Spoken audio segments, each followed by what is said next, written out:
All right, we're live on both. We're going live. How's it going, everybody? This is Jose Trujillo and the beautiful Lizette Trujillo. Yeah, Cafecito Thursday. Bam.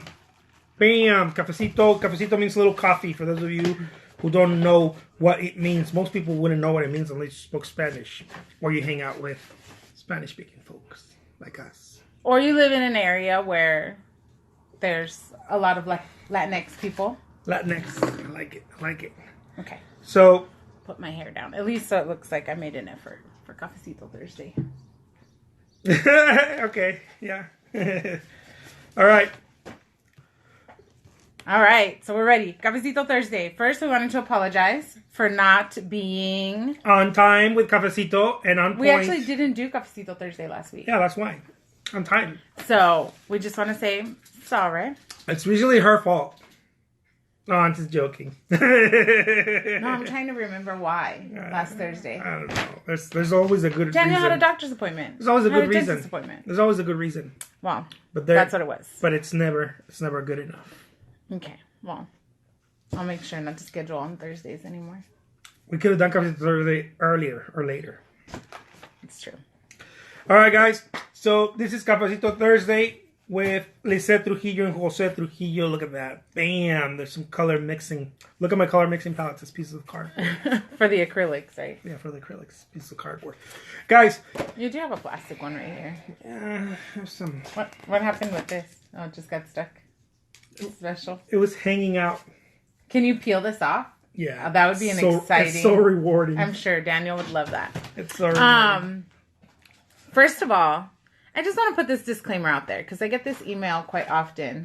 What is it? If you guys purchase a painting from us... Oh, you're going to start with disclaimers? Yeah. Don't rub your hands across the oil painting. Please don't. I feel like I get some emails that people are like, I got paint on me or whatever. And there's going to be paint on the edges. Yeah. There's going to be still tacky pieces on the top. Because it's oil. It takes 6 months to fully cure. So I just want to put it out there. And also, too, you don't want your hand oils to disrupt the curing process of the oil either. Yeah. So, true that. Just in case, if we have people who are buying from us, watching this right now, please try not to touch the actual painting in itself. Just because you might get tacky paint on you. Or your furniture. Or your furniture. Or you might get, or you just might get your hand oils on the artwork. Yeah. Which you never want to do anyways. Yeah. So, I just want to put that out there for anybody who's watching who might have sent me an email. It takes about 6 months to fully cure. So make sure that you don't varnish it prior to the 6 months either. Just because it'll cause molding or cracking of the oil. Just some tips. So I wanted to share that with everyone. We are streaming on both of our phones. Yeah. What will Cafecito Thursday be about today? Today, Cafecito Thursday is about getting to the nitty-gritty. I have no idea where this is headed. Jesus Christ. Tell me. Maybe Jesus Christ. Getting to the nitty-gritty means, okay, doing things regardless of, this is my cry battle. Your battle cry. Thank you. You're welcome. When English is your second language. Yeah, my cry battle. Libertad! Libertad! That's William Wallace. Okay, so your battle cry. Same freedom. Doing it even when you don't want to. I completely agree. Doing it when you don't want to. That thing was about to die. No, Doing it it isn't. It's a battery something. Doing it when you don't want to. Don't worry about it. Let it die. Okay. It's so easy to have 1,000 things happening. Okay. And this just happened to me recently. You smell it though. You smell it. You're like, dude, you're not focusing on art right now. Yeah. You smell it. Yeah. There's 1,000 things happening in my mind, but not exterior. Do you find that that's just part of I feel like creatives in general, because I know I don't have a problem with this, although sometimes every once in a while I find that I'll struggle. But do you think creatives, because they don't like Like a lot of creative people will be like, oh, I could never do like an 8 to 5 where I'm stuck doing the same thing over and over again. Where for me, repetitive structure is actually decent. Like I don't mind it. Like non-structure is really hard for me to stay focused. Do you find that when it feels repetitive, like that you have to be there painting and creating work, when it feels repetitive and you don't have a multitude of things to work on, that you just lose focus because it feels like it's not like that 9 to 5. Yeah, and so you start creating other projects to engage you in. Yeah, that's exactly it. But it's not because I'm creative. It's not necessarily because of being creative. It's because because creative people they want freedom of structure. I know, but the thing is that the funny thing is that you need the structure. The problem is not the structure itself that disengages me. The problem is that there is not enough engagement in it. Right. Because it becomes repetitive. Because I make it repetitive. Got it. So I don't continue to foster new creative things.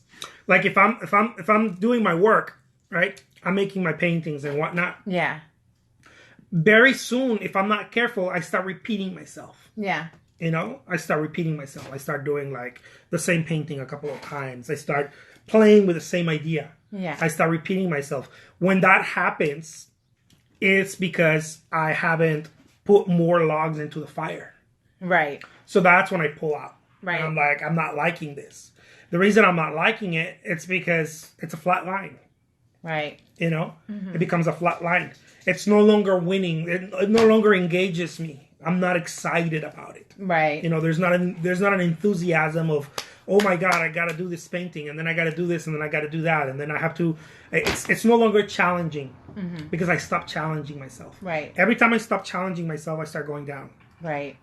I seriously believe that that's the cause of all negativity in people's lives. I agree. You stop challenging yourself, you start going down. Right. This is why older people do interesting things when they were soldiers at a certain time in their life, or they were in battle, or and they like to do certain things that engages them back in something challenging. Right. Something challenging. And I mean, it doesn't have to be that. It could be a business. If you were in business maybe throughout your youth, you're not hoping to be like, oh my God, I can't wait till I retire. Right. Because you're always challenging yourself. Or if you're an athletic person in your youth, you're not hoping to one day just sit by the couch. This is what happens to a lot of people that do that, that throw the towel. Right. And they don't continue to challenge themselves and re-engage themselves. They start losing momentum. Right. This I experience this once a month. You've noticed that. Yeah. I experience it once a month. I go after what I'm doing. Yeah, it's a cycle. It's a cycle. It is. And if I don't feel challenged, because I don't challenge myself, I start losing the steam. Right. And then I have to poke. Once I know, because I don't know that I'm losing steam. Mm-hmm. I find out till I'm really losing steam, and then I'm like, oh my God, what's happening? So I go into sink or swim mode, right, to regain steam again. But it happens because I don't continue to put logs in the fire. Right. I don't continue to challenge myself. The more challenging something is, the better. It's true. Because you will rise to the occasion. And this is what I wanted to talk about today. If you don't feel like things aren't working for you, it's because you're not doing enough. You're sleeping late, you're waking up late, you're engaging only when you feel like it, and you hate challenge. You hate the challenge. Sorry guys, I'm gonna have to end this because it is dying. Oh, the iPhone. You can go plug it in. You have. No, good boy. So it what happens is that you stop challenging yourself, and then you start making a flat line. Start making a flat line, regardless of what you do. It doesn't matter what your job or your business is. In our example here, I do artwork, but the moment that I'm not constantly challenging myself, constantly, the moment it starts going repetitive, I no longer want to be in it. I no longer want to be in it. I'm in it for the thrill. I'm the opposite. The second, like, for example, recently, even though we've brought in help and stuff to help me package, when it was just me and we were creating a smaller, lower volume, and our sales hadn't increased as much as they have, I had a structured day and I could manage it all. And so the second I start seeing that I'm behind, I feel like this deep, overwhelming, how am I going to catch up? And then it becomes messy. Like, for example, I haven't printed all the invoices that I need to print out for records or whatever. Right. So the second that I can't fit it all into my day structurally, I feel like deeply overwhelmed. And then I feel like I back up. You back up, yeah. Well, you have a problem. You have a problem. You need people helping you. Well, beyond that, but I'm just saying, like, I'm the opposite of you in that the structure makes me feel capable, right? Where for you, the structure makes you feel bored. No, because in any business, the structure, if you have a structure and it's a flat line, the business is not working anymore. Right. No, yeah, right. No, we understand that, but we're not talking about that. We're talking about how we deal and cope with when we need structure to expand or create more business, right? Right. So how do you feel you've been coping with that? I don't. I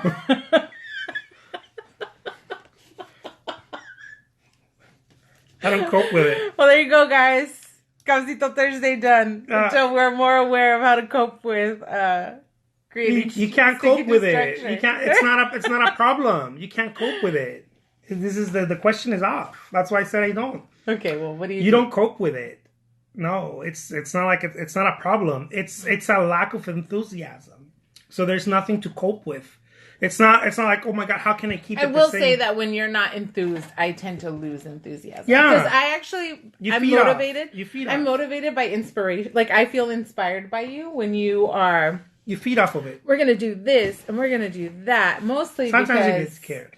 Sometimes I do get scared. And you're like, stop. Yeah. But I get inspired by it. Oh. And then the second, when you have your cycles, I'm like, oh. Trujillo. Hi, cheers. How are you? So I feel inspired by that, and then when you're not like rolling that way, I'm like, oh man. Yeah, because it's going to be a drag. Yeah. It's going to be every time I'm not inspired, we need to lift something heavy. Yeah. That's it usually means it. It means a lot of things. Yeah. It means a lot of things. So the way to keep it motivated and inspired is to continuously I need to continuously challenge myself and stay engaged and challenge myself.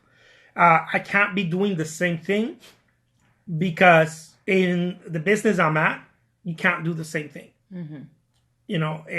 Maybe if you're very famous, you can get away with it. Mm-hmm. But maybe you're Picasso, you can get away with it. But if where I'm at right now, mm-hmm.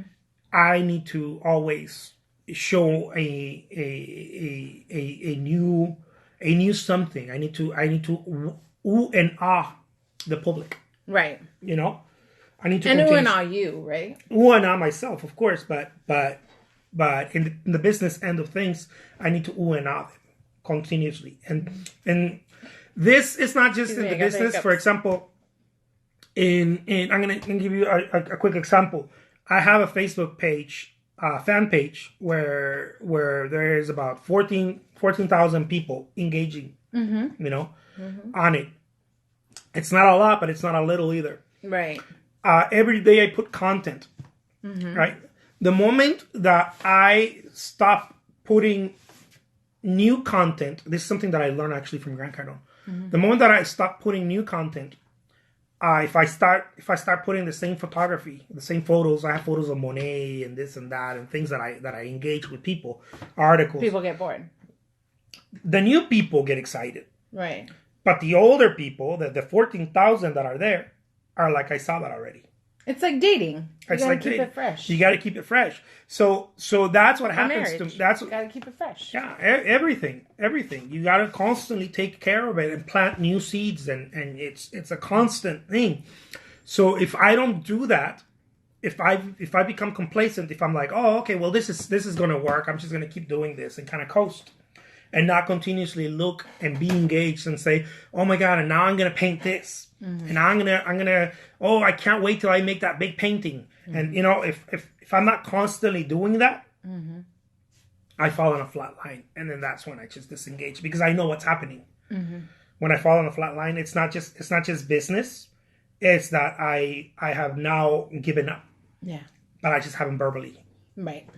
Right. My attention has given up on it. Right. It's like if you come here and you're like, oh my God, I have to work. It's given up.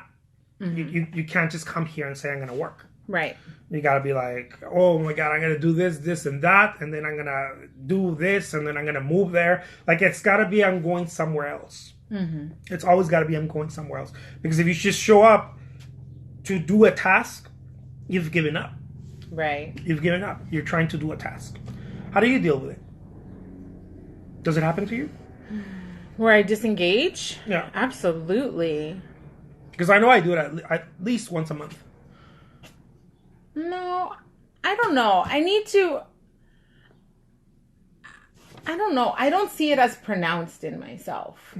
But I think it's because I have a different subset of things that I have to do that are very like mechanical. Yeah, yeah. And so I think that it's hard. I think it's not as pronounced to me because I don't have to keep it fresh. I don't have to make it happen, right? Like I just have to get it done. Yeah. There's a difference between making it happen, which is your part of this, is that you have to make it happen. You have to create the artwork. You have to market it, engage with our clients, blah, blah. And I just have to fulfill it, right? So like answering emails. It's not just. It's a lot of work, right? But it is. But it is mechanical. But I do all like the procedural stuff, like print invoices, invoice people, combine shipping, package. Like I do things that don't necessarily.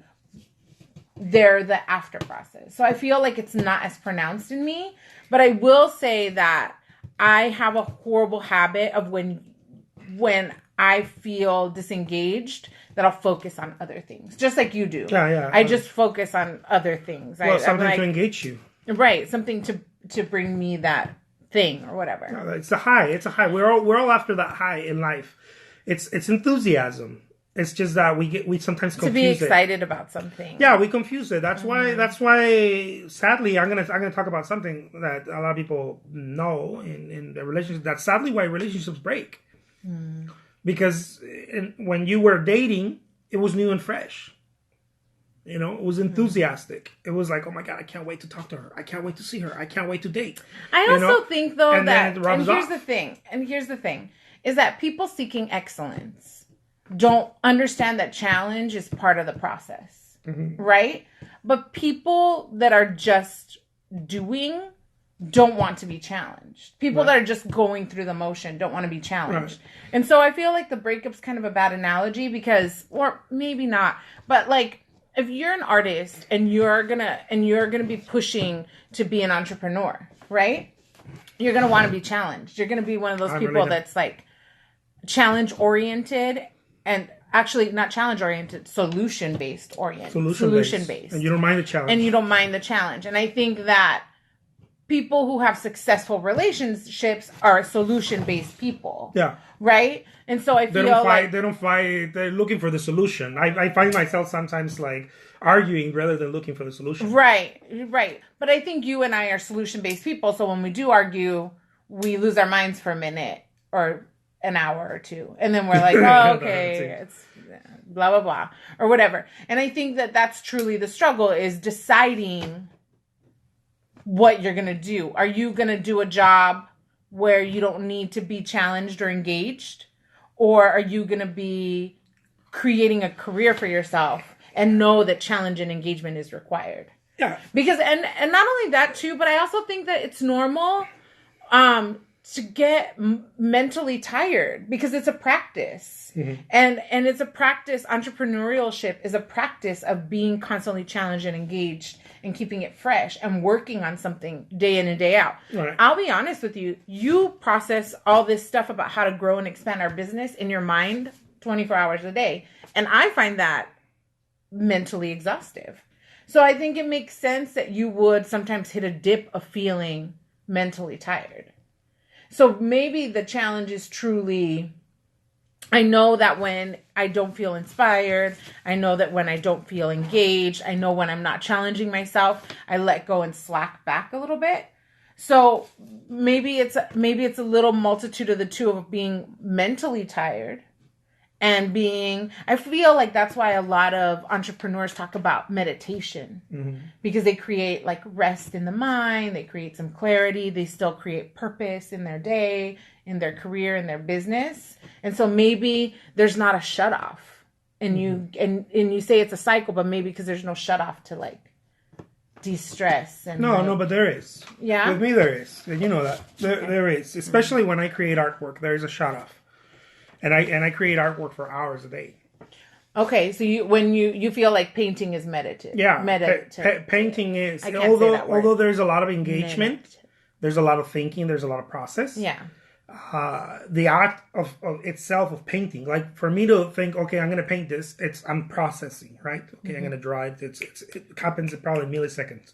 But the actual act of painting, all of a sudden, there's a rest, and then there's a shut down of mind. And it happens, for, I don't know, pockets of minutes, for pockets of minutes throughout hours or the day. What happens, I believe, and once you start making sense of why it happens, I think there's a million reasons, but based on my experience, when this happens, when you disengage, is because there is you're right, there is a lot of thinking happening. But it's not because you're tired. There is a lot of emotional thinking happening. It's disproportionate. There is more thinking than there is doing. So it's disproportionate. Got it. It's disproportionate.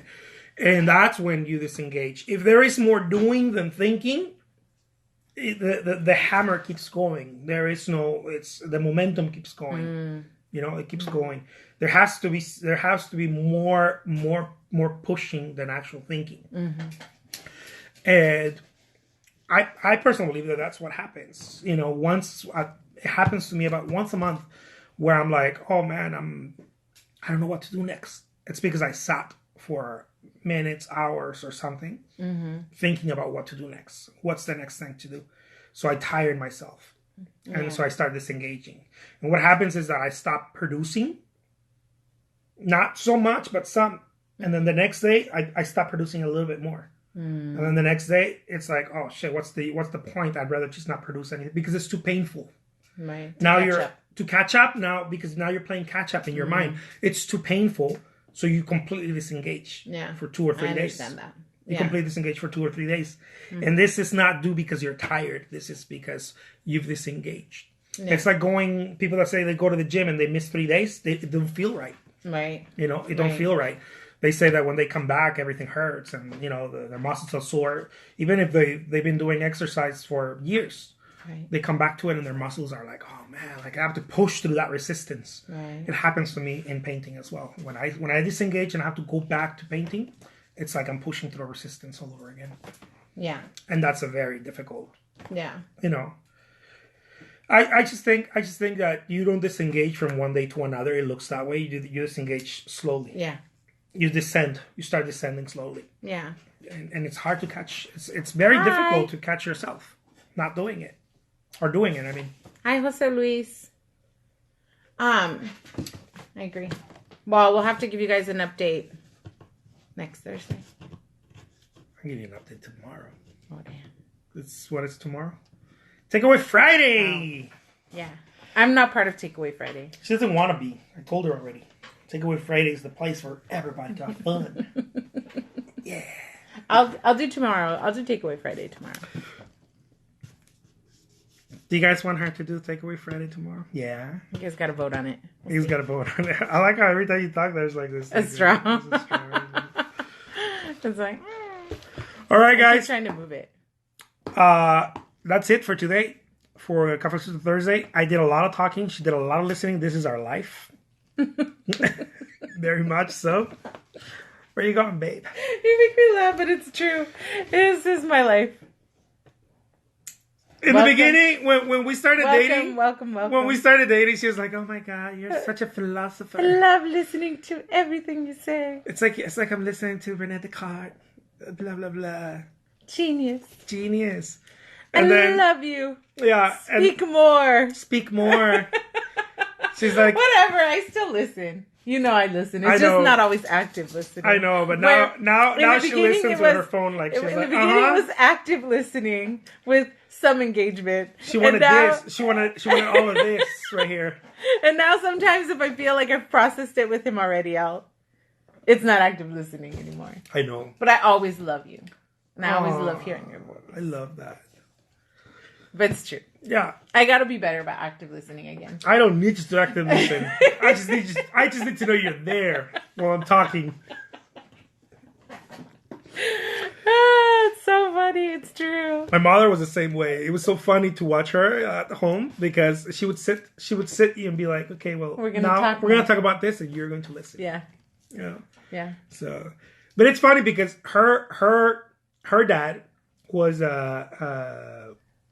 what do they call him? He was in a campaign. He formed a campaign in Mexico to get rid of communism because there was no communism, but some people wanted to. During the time of Diego Rivera and Frida Kahlo, I think they were promoting communism. So your grandfather was outspoken against it. He outspoke. He was the head of a community of ranchers who spoke against it. But my mom said that he would tire people out because he would speak for hours. He was such an orator. He was an orator. He would speak for hours and hours. And I think it's in the blood because I have over 1,000 videos on YouTube where I just speak for hours and hours. Hi, Jolly. Jolly Art by Marie. Oh, yay.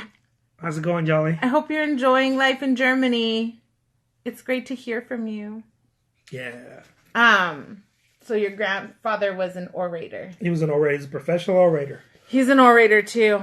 Yeah. Actually, I was really grateful when these lives started happening because it just meant that you had other people to talk to. Do you guys hear that? What is that? What is that about? She goes like this. She goes like this. Well, because a lot of times, I think the videos are so great because you engage with people that are actually experiencing the same thing you are, right? And sometimes I wouldn't be experiencing. I was experiencing something else. You're like, I couldn't here. I couldn't engage all the time because I was like, I don't get this artist feeling. Because some of it's really about process and creating and all this stuff, and you would feel strong feelings about it. And I was like, I don't know. I'm like Drake. Drake feels. Yeah, Drake feels. And I was like, I don't know. I'm packaging them. You know what I mean? Because there's a process, and I think you've gotten a chance to talk about it in an art community. Yeah, which is good. I don't mean it in a hateful way. I promise. It's good for you. It's good for my ears. I like that. I just want to remind you. You used to be talk to me. Talk to me. When we first met, she used to be talk to me. Even when I'm not engaging, you're she used to be talk to me. You've made jokes. You're like, I know you're not listening, but I'm glad I can talk to you. She used to be next to my shoulder. She used to be like this, talk to me. I want to hear. Yeah. I want to hear all your insightful stuff. Now when she gets upset, she's like, I'm tired of your philosophies. Talk to someone else. All right, guys. Well, take care. I'm still gonna talk to you. I love hearing you. Yeah, I literally just packaged that. Yeah, she packaged. I don't paint at all. She's my packaging. So when he would talk to me about paintbrush versus palette, colors, I was like, I don't know. And I was like, why does it have to be one or the other? Yeah. And then he'd be like, you don't get it. I think artists are just a little crazy. Remember you used to tell me I didn't get it? And I was still don't get it. And I was like, well, I don't know what to tell you. I think artists are just a little crazy. I think that there is an indulgence that other people can't understand. There's an indulgence of Oh, I know. Oh, you know. Like, whatever, dude. Don't get me started on your politics talks. Oh, it's true. There's a overindulgence in the process, in being an artist. The creative process is almost like a drug for the artist. Yeah. It's like a drug. It's something that the artist is trying to mold and crack and open, and really you're just fighting against your own paradigms as an artist. Aw, thank you. Aw, thank you. Yay. Packaging skills.